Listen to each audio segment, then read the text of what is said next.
جبت لكم وصفة مخبز اللوز. نتوما الا كان حابين ديروا بالكاوكاو ديروا بالكاوكاو، انا درتو باللوز. 3 كيلات لوز يكونوا ملحيين خلاص، بكيلو سكر ناقصه شوي. وهنا تحطيت السكر كيما قلت لكم، وهنا نخلط السكر واللوز مع بعضهم كيما هكا،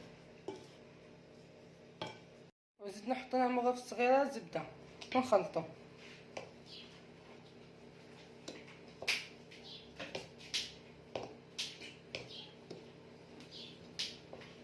زيد حطيت مغرفه مبشور ليمون ونحرك. هاني حطيت صفار البيض ونقعد نحرك في العجينه حتى تتلم، وكل ما تتلمش زيدوا حطوا صفار البيض. وهنا هاي تبلت لي، انا بليتها ب7 صفار البيض، نتوما بلوها حسب الكميه تا اللوز تاعكم.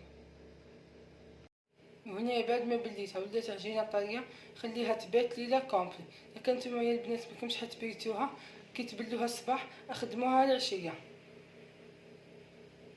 دوكا نحط النيدو من تحت، والعجينه درناها كبيره، نحطو فوقها النيدو ونقلصوها، خليوها خشينه ما تقلصوهاش خلاص حسب الشكل تاعها يجي خشين. من بعد هنا جبت الطابه وحنطبعها، انا طبعتها بالقلب، انا نتوما طبعوها بالشكل اللي تحبوه.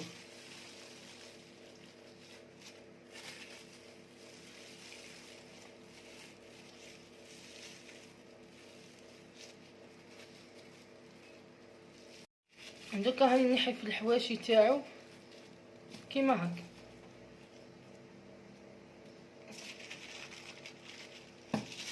وهاني حنزيد نقلص مرة تانية باش تتعلموا كيفاش ديروا. هاني وليت نقلص، لازم تكون خشينه يا البنات. هنا هاني وليت نطبع فيه كيما قبيله طبعت فيه، حنزيد نطبعو مرة تانية.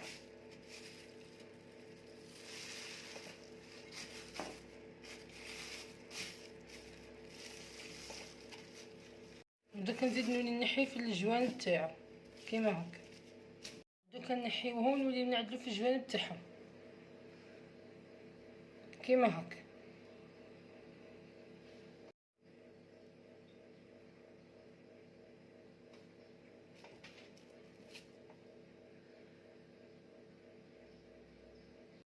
وهنايا بعد ما طبعتهم بكل نحطهم في البلاط ونحطهم في الكوشه يطيبوا.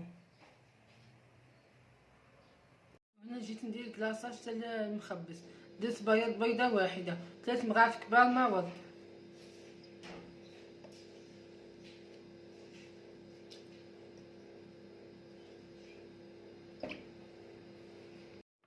و3 مغارف كبار زيت، و2 مغارف كبار عصير ليمون. نزيد نحط على راس المغرفه الكبيره ملون ابيض. نبقى نخلط ونحط السكر كلاصي بشويه حتى نتحصل على القوام المطلوب.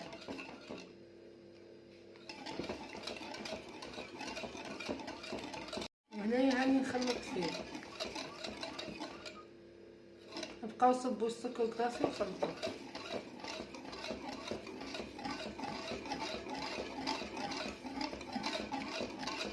ودوكا بعد ما طابو درتلهم الكلاصاج اللي درتو قبيله معاكم. دوكا نديرلهم الناكخي، هو الشكل الناكخي اللي حنديرو دوكا. ندير الناكخي كيما هكا في الحبه كومبلي. هاني زدت درت حبه واحده اخرى معاكم كيما هكا.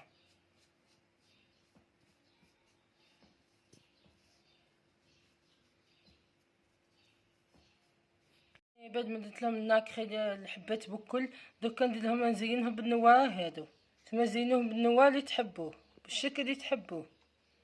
ما زينت بالنوار هذا هو الشكل النهائي البنات. ما تنساوش ديروا الابوني. جاي متشارك الفيديو مع حبيباتكم، دمتم في رعاية الله، قام على خير.